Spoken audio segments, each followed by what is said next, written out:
Welcome back to 25 Days of Rankmas, a series where I unsuccessfully rank things for 25 straight days in the month of December. Today, we've got NHL Winter Classic logos. Since 2008, the NHL has put on a game December 31st every year in an outdoor stadium. Every game has had a unique logo from 2008 to this next upcoming one in 2025. Now I'm going to be ranking all of these logos from worst to best. But before we jump in, thank you guys for stopping by for another video. And if you're new, thank you for stopping by. I've got a ton of videos like this on the channel. So if you enjoy this one, go ahead and go check those out. I think that you'll like them. But we're not going to waste any more time. Let's get into my rankings for the NHL Winter Classic logos.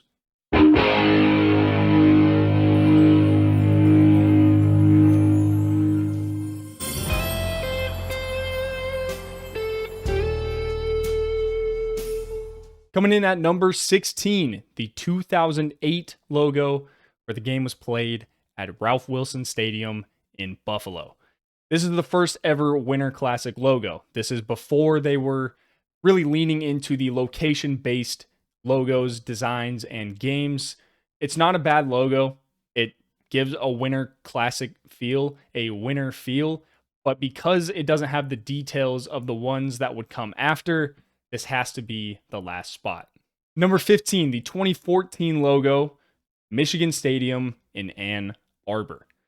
Aside from the backdrop, this logo doesn't really tell me where this game is being played. I would not think that it's in Ann Arbor. I wouldn't think that it's at Michigan Stadium. Maybe if they threw in a little bit more blue and maize, that would help. But compared to the rest of these location-based logos, this one is kind of the hardest to decipher where, and it's the least unique in terms of leaning into the location. At number 14, the 2016 logo from Gillette Stadium in Foxborough. I honestly had a hard time figuring out what this sign is that makes up the majority of the logo or the base of the logo. So much so that I still don't know what it is. So if you know what it is, please tell me because it's really driving me nuts. But since I can't figure it out, it's not a bad logo. It looks good.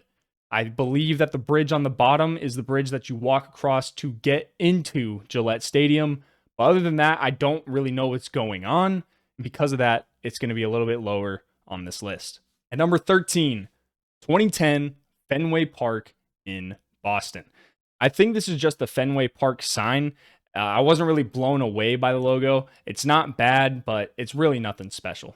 At number 12, the 2015 Nationals Park in Washington, D.C. Can't go wrong with a little bit of patriotism. Can't go wrong with that. The game is in DC. You've got the White House in the background, a little bit of that good old red, white, and blue. It's all they needed to do. Solid logo. At number 11, the 2022 game at Target Field in Minnesota. This logo isn't really anything crazy either, but the small elements of the trees and the snows in Minnesota, it works, and it gives this game a winter feel as it should. Breaking into the top 10, at number 10, 2024 logo, T-Mobile Park in Seattle. With any logo dealing with Seattle or a West Coast team, it always works to include nautical elements into this logo. And they did just that. It's got to be inspired by the Mariners logo since they are playing at T-Mobile Park and they've got a compass in the back, but you can't go wrong with those elements. So number 10, 2024 logo. Number 9, the 2009 logo, Wrigley Field in Chicago. I think this is the only logo that is a three-dimensional design. Had it been two-dimensional, I probably would have had it a little bit lower, but because of that small detail, it gets bumped up in the list a little bit, but I do think it's just the Wrigley Field sign. At number 8, 2012 Citizen Bank Arena in Philadelphia. All you had to do was put the Liberty Bell in here. They did that. Looks good. At number 7, the 2018 logo at Citi Field in New York. This logo has less to do with the location that the game is played, but more with the big X in the logo. This big X is because it's the 10th anniversary of the Winter Classics. And due to that big X, the Roman numeral for 10, it gives it a big game feel. At number 6, the 2025 logo, Wrigley Field in Chicago. When I first saw this, I assumed it was Buckeye Stadium with the red and the green, the leaves, but then I realized it's in Chicago. It's in Wrigley Field. But the inspiration behind this I think, is just the welcoming sign to Wrigley Field. The red and the green really pop in this logo, and I like it. At number 5, the 2011 logo at Heinz Field in Pittsburgh. RIP to Heinz Field. I'm digging the colors in this one. It's impossible to avoid black and yellow when you're talking about Pittsburgh.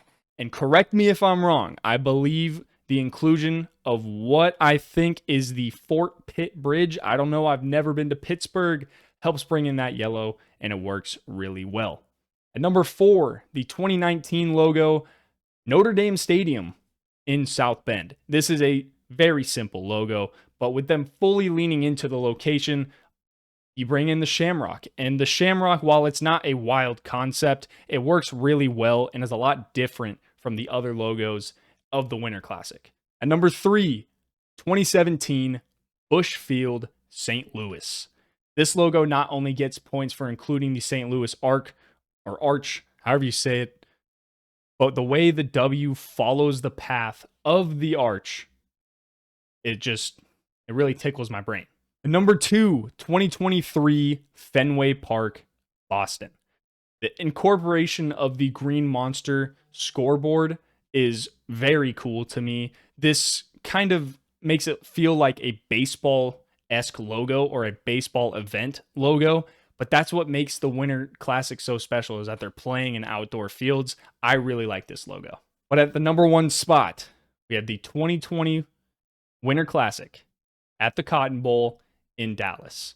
This is the most heavily detailed out of all of these logos. It focuses on the metallic look of the belt buckle design that they've got going on, and the belt buckle it only makes sense. You're in Texas. It makes perfect sense. Goes incredibly hard. So those were my rankings for every NHL Winter Classic logo.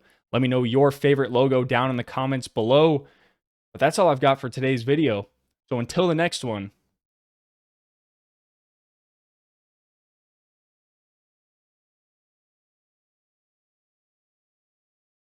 see you later.